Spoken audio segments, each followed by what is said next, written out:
Thank you, everyone, for joining us this morning. We say we really appreciate it. I'm joined by a gentleman to help us find sense in one of the two discussions we have scheduled this morning, where we're focusing on issues around the economy and the blame game we now see happening. Just in the course of the last few days, we're seeing even the former Emir of Kano, former CBN governor, coming out to say, look, for whatever it's worth, the challenges Nigerians are going through today, for the most part, can be attributed to certain policies, certain actions that had been introduced by the government of former President Muhammadu Buhari and Adams Oshiomhole, former governor of Edo State, former national chairman of the ruling All Progressives Congress, and now a senator representing Edo North at the Senate, also coming to say, look, President Buhari had gotten off on the wrong foot at some points, and as critical as that is, it has impacted Nigerians and Nigeria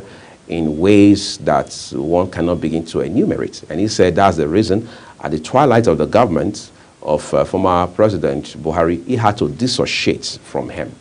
Whether or not that is just a political rhetoric is one of the elements of our conversation this morning. I'd like to say a big thank you to Chibuna Obawike, a politician and APC chieftain, for coming on the program. Thank you so much.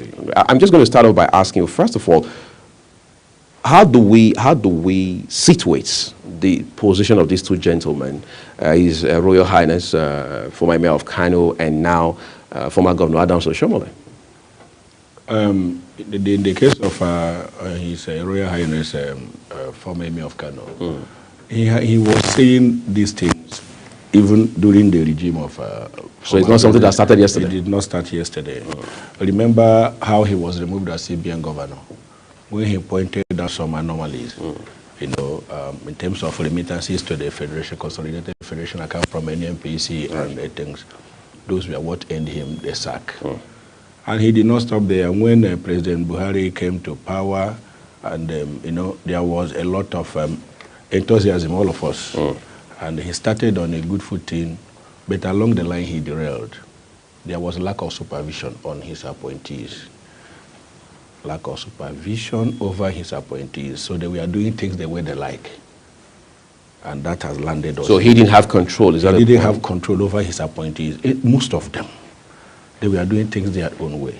At least we have seen investigative reports and investigation reports that have turned out to see what some of those appointees did. And it is very, very unsavory, the report we got. So and that is where we are. But there are areas that the former President Buhari did well. In infrastructure, he did his best. In agricultural revolution, he did his best.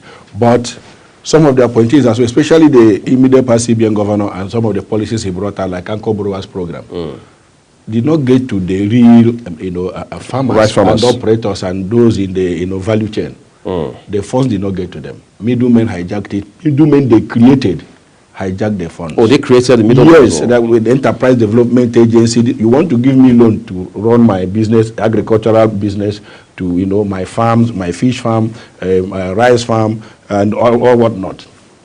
And then you will not give me the money. You will say, I will provide the person that will buy off, an off-taker that will buy off the product from me. Then I have been in the business, doing my business. All I need is working capital. Assist me with working capital so that I will produce more. I have my market already established for me. I have my sources of raw materials. Give me the money. Let me procure these raw materials, produce more, and sell to those my clients. You say, no, I must produce an off-taker. Then you yourself provided me who will provide me with the input. It is not done like that. At the end of the day, if it is 1 million that you approve for me, I will not get up to 100,000 cash with me. Eventually? Eventually. You will spend all the money on my head, and then you want me to pay back. How will it work? So those are the things. So the government gave with left hand and collected right? With the right, it's not the government. It is the policy implementers, the CBN governor and all the people around them. I am the National Treasurer of National Fish Association of Nigeria.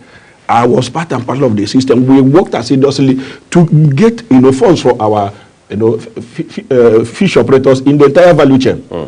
They moved us. CBN moved us to NISA. We went to NISA, did everything. We provided them the template for them to work with and make the funds available for those in the fishing value chain so that we produce more.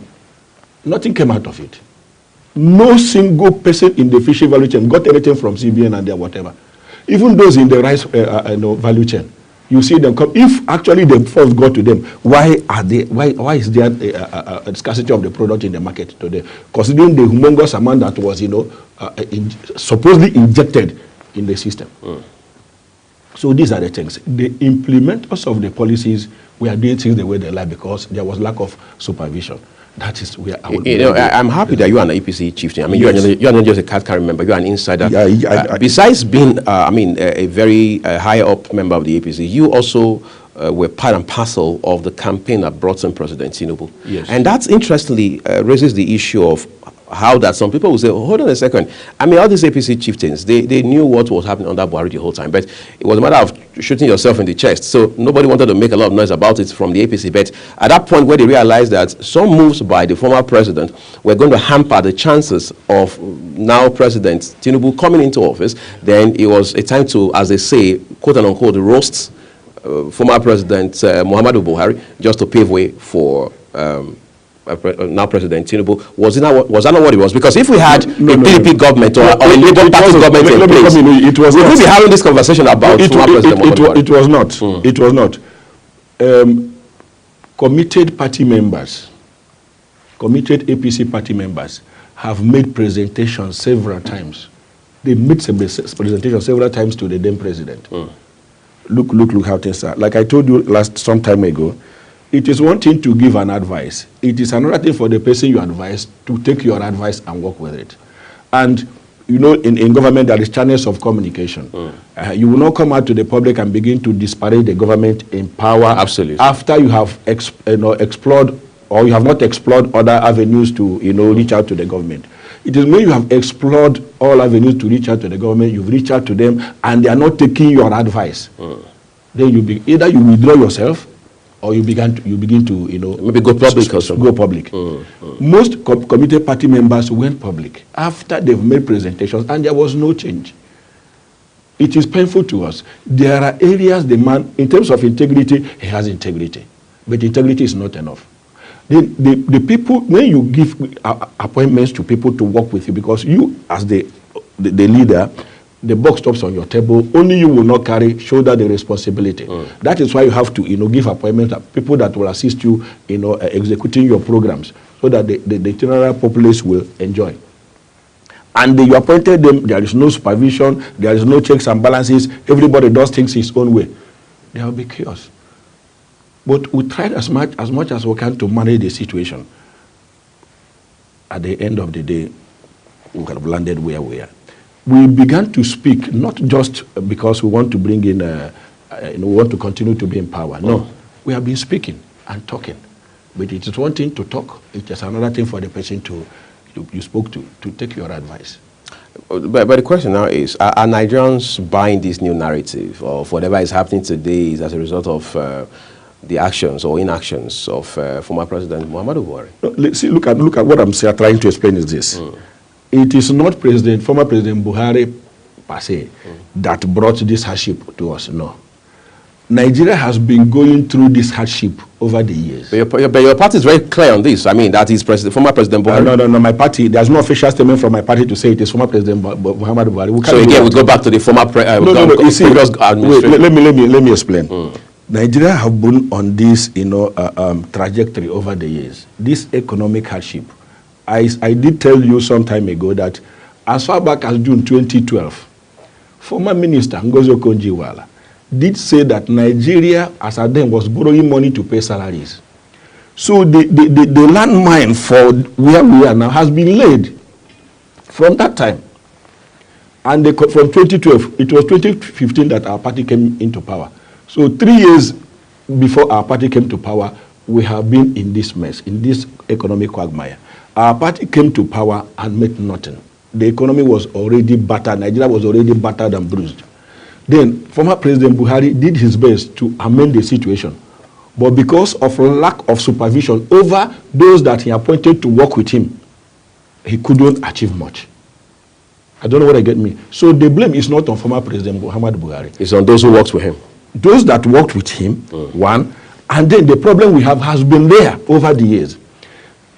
President Bola Ahmed Tinubu has come in now to fix this problem. That is why we are seeing this pain, because to destroy is easy, but to repair is difficult. And while trying to repair, it comes with pains. President Bola Ahmed Tinubu is doing his best. Those things that they lack the political will to implement, those policies of government and programs that they lack, and decisions that they lack the political will to implement that time, he's trying to, implement them. And that is why we are going through this pain. But after this pain comes the gain. Let me give you an instance. If a parent gives birth to a child, and that child has appendicitis, the only way to treat appendicitis is through surgical operation. Now, surgical operation is very painful to undergo. A loving parent will not say, because surgical operation is painful, if my child undergoes this surgical operation, he or she will feel the pain will be much. Let me allow him to suffer with the pain. Let me manage the pain until such a time. If you are trying to manage the pain and the appendicitis ruptures in the stomach, the child will die. So every loving parent will want the child to undergo the operation, suffer the pain that time, and enjoy a better life later. That is Nigerian scenario. Let me give you another scenario. If you dig a hole here and dig another one to cover this one, remember that other one is still open. You dig another one to cover that one, the other one is still open. I don't know what I get me. So in trying to cover this one and cover that one, there will be pain. That is another Nigerian scenario. Over the years, Nigeria has been suffering, economic, socio-economic appendicitis. Now, successive governments have been managing it. Let's manage it. The pain will be too much if we undergo socio-economic surgery. And now, the appendicitis is about to rupture. And there is a new, medical surgeon that came and said, no. We need to operate on this. Operate on Nigeria, remove this socio-economic appendicitis so that Nigeria suffer the pain once and Nigeria enjoy a better life later. That is the scenario we are in now.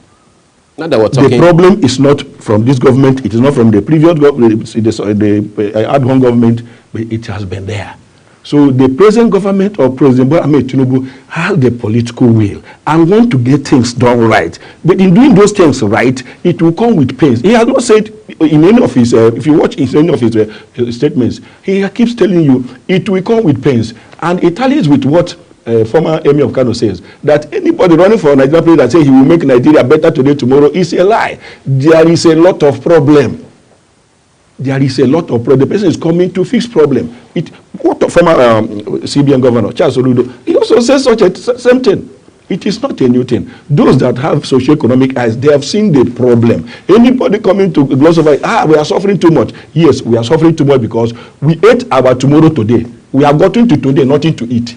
And in trying to provide something we will eat today, there will be pain. So we will undergo that pain and have that thing to eat today so that we will have a future. It's interesting that we're talking about President Muhammadu Buhari now. You said, yes, in the area of infrastructure, he tried. However, from your assessment, the only area where he missed the mark was with regards to supervision. He didn't have tight, effective, vibrant supervision of his people. I mean, those he had appointed to be, for want of better words, his foot soldiers, which is very concerning. Again, the buck stops with the president and the commander-in-chief of the armed forces of the Federal Republic of Nigeria. So he takes some faults on that, ultimately. But let's talk about anti-corruption efforts. How would you rate him on the scale of 10 with regards to initiatives aimed at anti-corruption? Well, he did his bit. But to me, his best wasn't enough. So you call him what, 7, 8? Well, I won't call him, but I say he did his bit. But to me, his best wasn't. He did his best. But to me, his best wasn't good enough for me. And you have seen presently, you have seen the reinvigorated anti-corruption agency that is working, going all out to do things, and we are seeing the results. We are seeing the result. Imagine, look at this scenario again.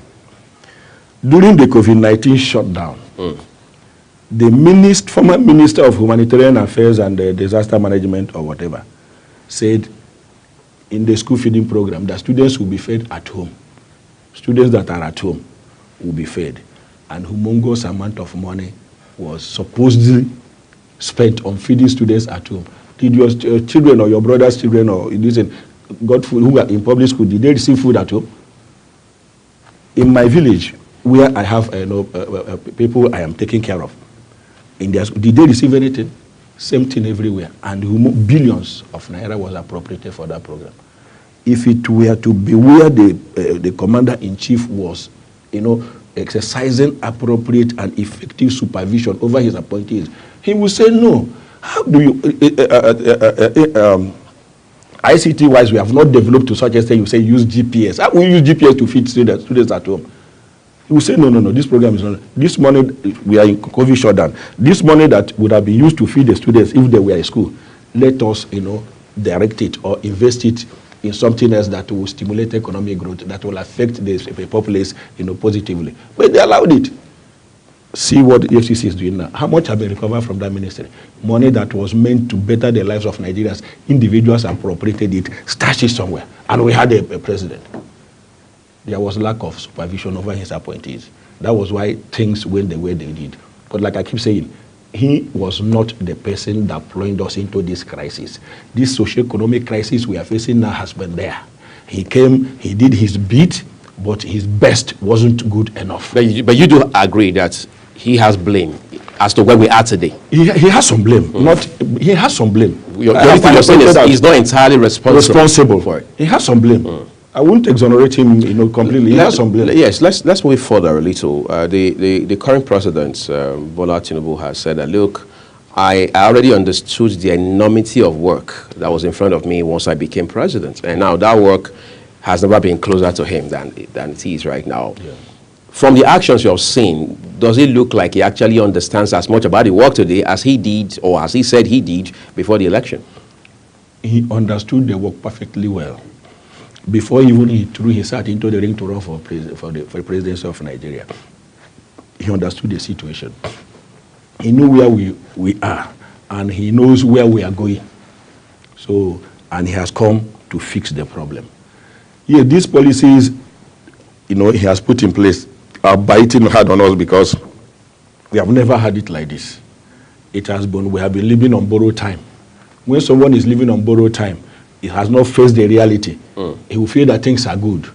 But when the reality downs on the person, he will know that, so I have been wasting things. I have been wasting my time. I have been wasting resources. We have been living on borrowed time. Now, Mr. President has come to give us the reality. Look at the reality of the situation. If I don't do this, I don't do that, I don't do this, there will be no Nigeria tomorrow. So I am going to do this, I am going to do that. It will come with pains, but we are going to enjoy a better Nigeria. That is what he is doing. Yes, there are pains. All of us are feeling it. But the pains will bring the gain that we desire. Some people are now saying, some of them even within your party, because your party is not entirely cohesive at this point. You know what I'm talking about. You still have dissidents in your party. You still have people who feel disgruntled in your party. But maybe that was a conversation for a different day altogether. but for today, yes, of course, there are about natural phenomena. Agreement, yes. But let's talk about how that there are people who believe that if the former president Muhammadu Buhari, while in office, had come out wholesale altogether to endorse and market Tinubu, this conversation will not be in front of us today. Do you share that sentiment? I don't share that sentiment.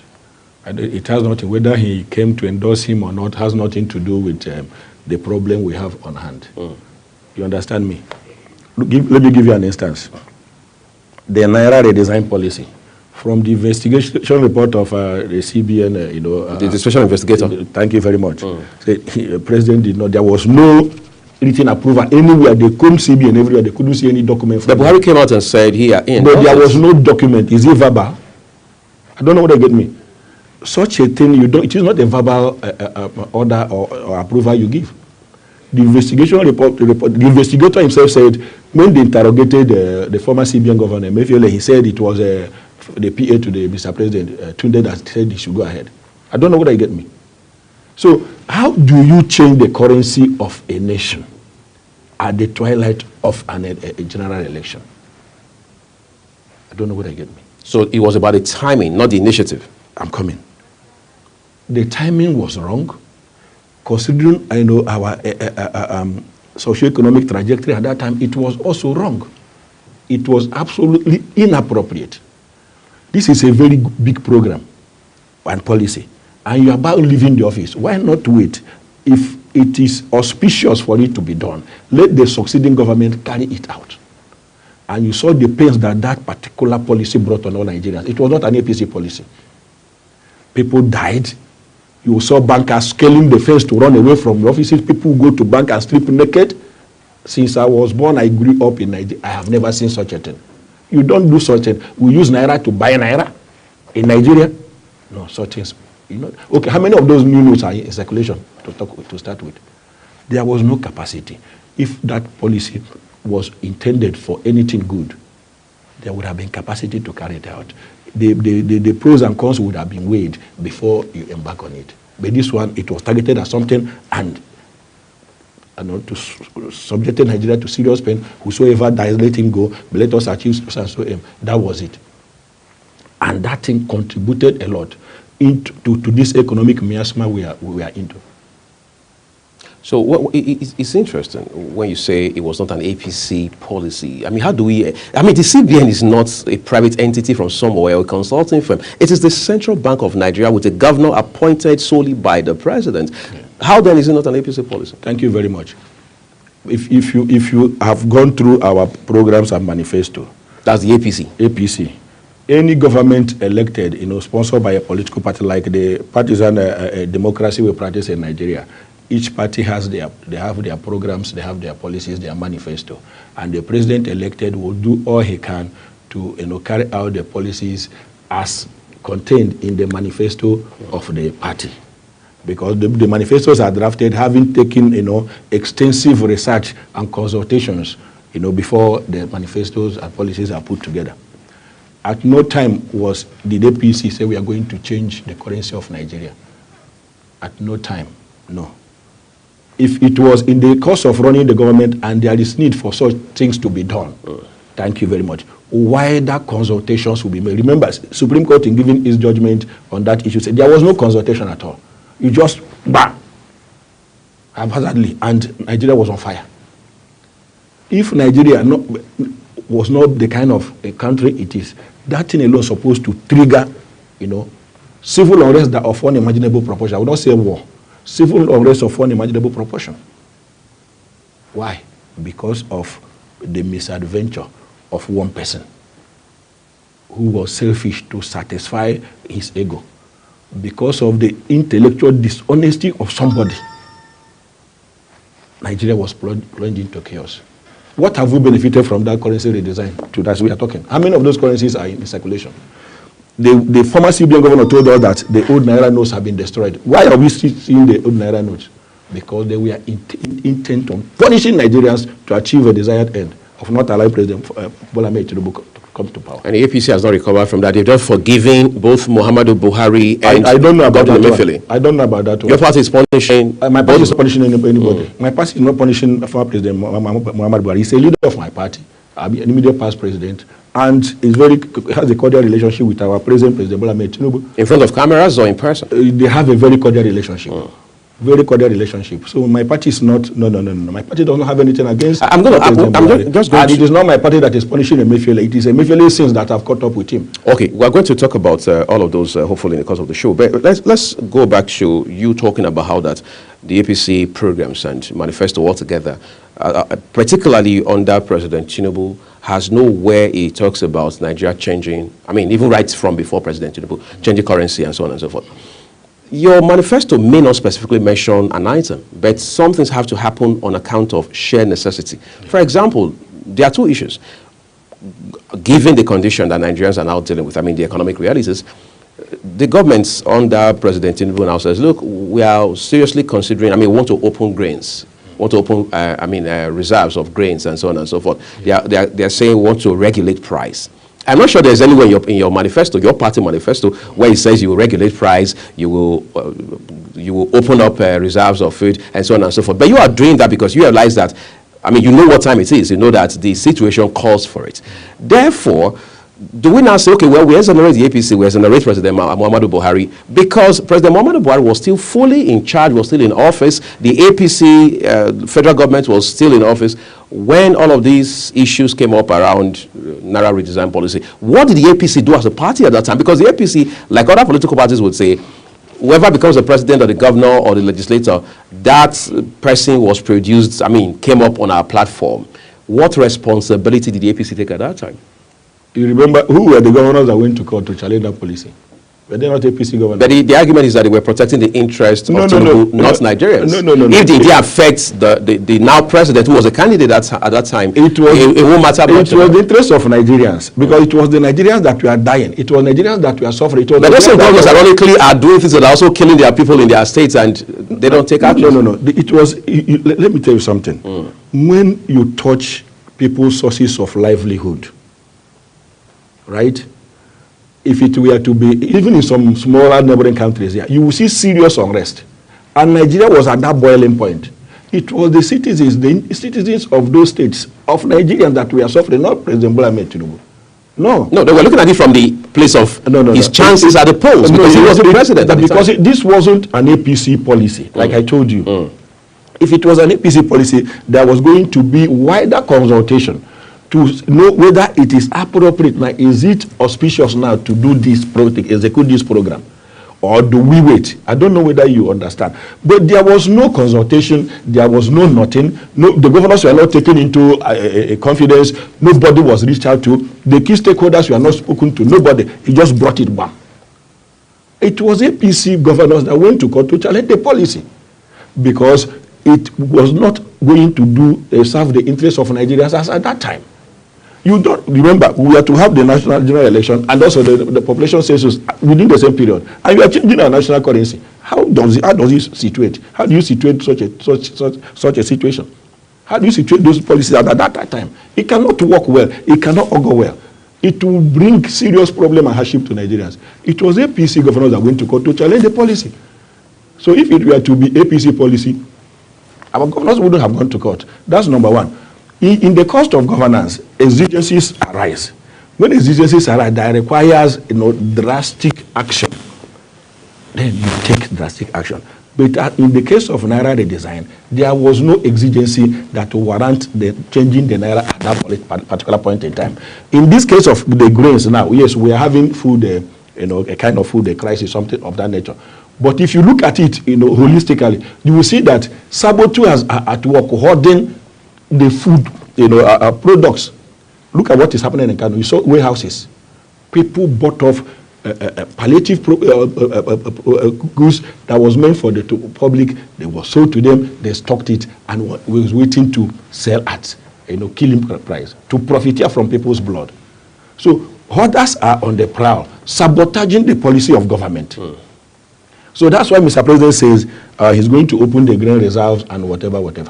So that to augment whatever is in circulation, and there is going to be supervision if he's going to do that. But meanwhile, look at the food that are hoarded. If those food are released to the market, Nigeria will be saturated with food. But people are wicked. I keep saying that some Nigerians are not patriotic enough. They don't have the interest of Nigeria at heart. They are only concerned about themselves. Very selfish. They want to profiteer at the blood of Nigerians. That is why we are in. And everything they say, Mr. President, it is not Mr. President. Our governors are receiving humongous amount of money from federal allocation every month. What are they doing with those money? People don't ask the governors questions. Our local governments, chairman and administrators, nobody asks them questions. All the money they are getting, what are they doing it for? Which projects are they using it for? We are talking about insecurity. What the governor has security vote, the local government chairman has security vote. What are they doing to contain insecurity in their domain? If all hands are on deck, this problem will be solved. Not with the president. No. I want to cycle back to the issue you raised a while ago. That was the governors who went to court. In the middle of the Naira redesign policy and all of the ramifications it had. How it's practically plunged Nigerians into suffering on a daily basis. Yeah. Now, you said these governors went to court because they were all out to protect the interests of Nigerians. But these governors have also seen Nigerians suffer on account of incessant strikes by ASU. These governors have seen several anomalies. The organized labor going on strike every now and then. Nigerian university and the standard of Nigerian tertiary education is not particularly impressive. When you look at global ranking, for example, of course, we are realistic enough to know that our universities are not just going to be Ivy League schools overnight. But we once had some kind of prestigious place in terms of global ranking of universities. We have not seen any governor, whether APC governor, NNPP governor, or PDP governor, go to courts to say, look, we are doing this because we are fed up of the incessant strikes by ASUU. I mean, when you tabulate the number of days for which ASUU goes on strike in a year, you'll be alarmed, you'll be ashamed, you'll be uninspired. Isn't that even a stronger basis long before today for even some of these governors in your party in particular to have gone to court? They didn't do that. So they realized that President Bola Tinubu, as he then was a candidate, would have his chances minimized at the polls, so they go to court and push their case. No, that is not it at all. ASUU strikes, you look at it. ASUU is a trade union, a pressure group. Also protecting the interest of the university community. Thank you very much. And then I want to ask, is it all the universities that have their lecturers as members of ASUU? The bulk of them do. Is it all? It doesn't have to be all. Thank you very much. It wasn't every Nigerian that also suffered the Naira issue if you want to go that route. 90% of Nigerians suffered. 90% of Nigerians suffered. If not, 99% of Nigerians suffered. So it's about the scale. 99%, it was the generality of Nigerians that suffered. If 99% of Nigerians suffered the Naira issue, it is now... And the Naira issue was a one-off instance, unlike the ASUU strikes that we get to see. ASUU strikes, almost let me tell you something. Like a celebration. Let me tell you something. ASUU strikes over the years have been born out of partisanship and selfishness. It has not been born out of the desire to improve the university system, our educational system, the university system. It is born out of partisanship and selfishness. In most cases, the leaders are sponsored to embark on those strikes to sabotage government. If it is purely because they want to get an improved educational system, government have made budgetary provisions for our universities. In fact, education ranks, if not number one, number two in the budgetary provision list. Those funds that are released to them, how judiciously has it been utilized? That fund is doing his own.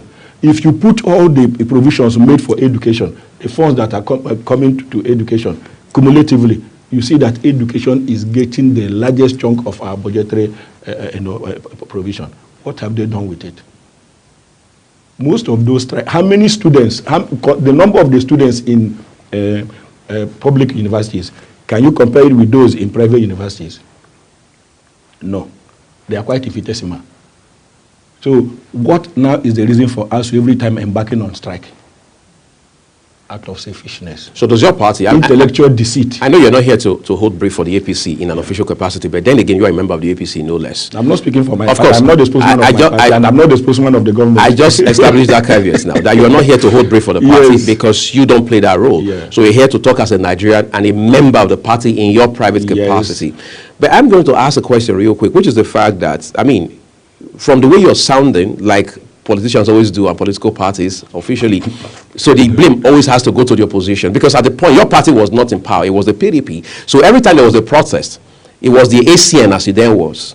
It was the AC as it then was that was sponsoring it. So tables have turned. I'm going to ask a question because I remember clearly, as young as I am, that right from when we got into this new dispensation of democracy, every time there is a protest by ASUU, whether it was the AC, ACN, and now the APC, will take advantage of it to campaign, whether it was the general election or the all-cycle election, because they are saying, ASUU keeps going on strike, our children keep staying at home, and this PDP government is doing nothing about it. At that time, ASUU was not being sponsored. At that time, ASUU was altruistic, ASUU was patriotic, ASUU was pushing the interest of Nigerian students. But once the APC government comes to power on the 29th of May 2015, the circumstances change. You want to help us, walk us through that? I said, if you are listening to my submission, I said, ASUU strike over the years have not been born out of the desire to improve our educational system. Has that always been the case? Yes.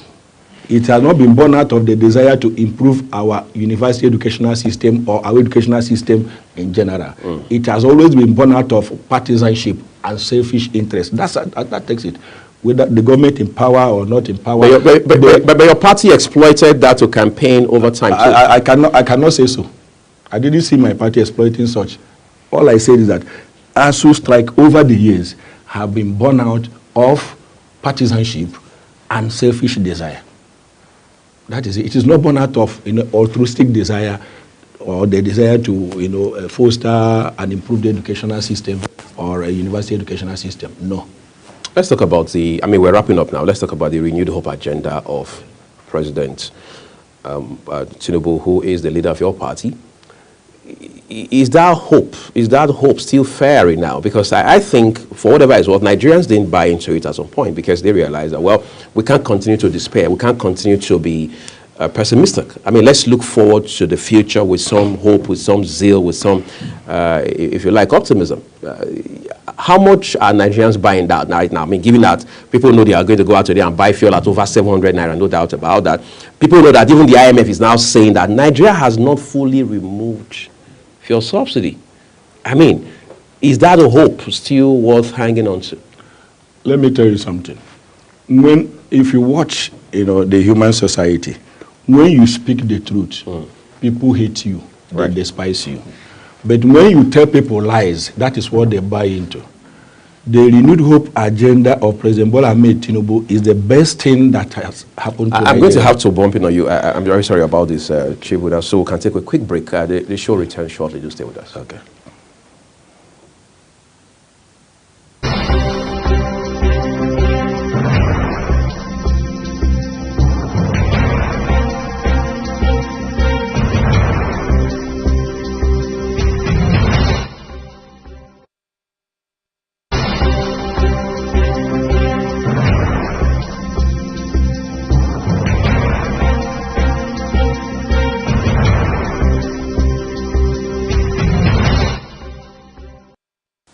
So I'm just going to let you continue from where you left off. Thank you. The renewed hope agenda of President Bola Ahmed Tinubu is the best thing that is happening to Nigeria.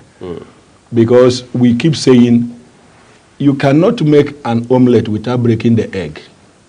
There is no gain without pain. Even in the religious circle, be it in Christendom or in Islam, we talk about going to paradise. You go to paradise. For Christianity, Jesus Christ says that the road to everlasting life is cramped and narrow, and few are the ones finding it. But the road to destruction is broad and spacious, and many are finding it. What is the cramped and narrow signify? What does it signify? That it will be difficult. Apostle Paul said that this race of heavenly race we are running, we will run it with pain. There is going to be persecution and everything. So what am I driving at? The road to Nigeria reinventing itself is what President Bola Ahmed Tinubu has started with the Renewed Hope program. And he's taking the policies one after the other. I am very happy, and I thank God that during his campaign, he said it time and again, there are going to be pains, because to solve this problem, he will step on toes. There are the entrenched interest that he's going to dislodge, and they will not be happy. They want to fight back. And these are the things we are seeing now. Those people are fighting back, sponsoring most of these demonstrations we are seeing. Now, he is not, he has not lost focus. He is focused on set his eye on the ball to get the result. We are going through this pain now so that we will have the gain tomorrow. We are, this socio-economic, surgical appendicitis that we have, that our Surgeon General, President Bola Ahmed Tinubu, is removing now, will give us a better health tomorrow. That is what I appeal to Nigerians. I implore them to please, yes, it is painful. All of us are going through the pain, but this pain is for our better gain tomorrow. And that tomorrow is here. Previously, we have eaten our tomorrow. We have gotten to today now, nothing to eat. President Bola Ahmed Tinubu is trying to make sure we have something to eat today and to have our future. Let us give him the maximum support he needs so that he will deliver on his mandate. It is not going to be easy, and he has taken the bull by the horn, taking tough decisions that affects everybody. Let me tell you something. In Benin Republic, in Togo, because I have things I do there. My brother, you will see many gigantic houses, no air conditioner. You see air conditioner for decoration. Hardly you see them put on the air conditioner. Hardly you see them put on light in the daytime. But here, we put on light anyhow, whether we are in, we put on air conditioners and go away, consuming energy. It is when the electricity, we call it NEPA, when the power holding company or NEPA, as it, either Abuja Electricity Distribution Company or Eko Electricity Distribution Company, when the electricity was deregulated now and new discourse came in, and now you buy prepaid meter. You now pay according to what you use. That people began to be prudent in the way they utilize electricity. Previously, it was abused. If you still go to houses where it is estimated billing, they do it anyhow. These have been the life of Nigerians. What of the petrol? Previously, I used to be in the industry. Previously, we saw it during the petroleum subsidy probe. Vessels that did not bring product here, Nigeria was charged to pay for it. And they told us we are consuming 30 million liters. During President Obasanjo's time, it was 30 million liters. During President Jonathan's time, they say from 30 million to 35. President Buhari's time, they took it to 40 million liters. 45, they say 60-something million liters. I asked the question, which road did the trust carry those products? Which road did they pass in carrying those products? To carry 60-something million liters every day. If you fill your tank now, we finish it today and go back to buy another one. No is the answer. Nigeria has been defrauded over the years, and those that have benefited from that, corruption have stocked so much resources to fight any government. So they are the people fighting back because that their sources of windfall are being blocked. The loophole is being plugged now. So they won't be happy. They will fight back. And they will engage in smear campaign and everything, sponsor people to discredit the government and these laudable programs. These are what we are experiencing. It is going to be good. It is going to be better. The Bible tells us that weeping may endure for all through the night, but joy cometh in the morning. Our joy will come in the morning. This weeping now is to bring the joy tomorrow. I appeal to Nigerians. It's not going to be easy, but we will enjoy tomorrow. The government is barely a year in office. If any of us has an idea of what Mr. President made on the ground, we will sympathize with him. He's doing his best, and we will get the best. The Renewed Hope agenda is very, very good for Nigerians. It is going to renew Nigerians' hope. It is going to rekindle our hope in government, in governance, in our politics, in economy, in our socio-economic life for the betterment of Nigeria. Interesting. I thought we were just going to wrap up here, but you raised a few questions that yearning for answers. Of course, Nigerians, when that hope does come, when that joy does come, it will be well earned for Nigerians, given the untold hardship they've had to go through these last few months in particular. But I want to ask you this, to the best of your knowledge, as not just a politician, but an insider in the ruling All Progressives Congress. Right from inception, right from ACN days up till this point, all through this evolution, has your party ever sponsored a protest or a demonstration of any kind? Against yourself? Against maybe the PDP. Of course, the PDP was the government the whole time. See, let me tell you something. In partisan contest, right, a political party that feels the party in power is not doing well can, we see it, that's why I call opposition. You raise issues, profile solutions. Not just you criticize. Because what you are saying now is just criticism. They will just criticize, will not proffer any solution. They will not say, this is how I would have done it for it to be better. They don't do that. They don't say, this, excuse me. They say, this thing is not good, this thing is not good, this, that. The government is killing us. If government is killing us, what will be done for it government not to kill us again? Say, unless you are in power. No, that's not constructive criticism. I don't know whether you get me. Through the period that the PDP was in power, my party provided varied opposition. They criticized policies that they felt are not in tandem with the socio-economic life of Nigeria and development of Nigeria, and they profile solutions. But in terms of sponsoring demonstration, no.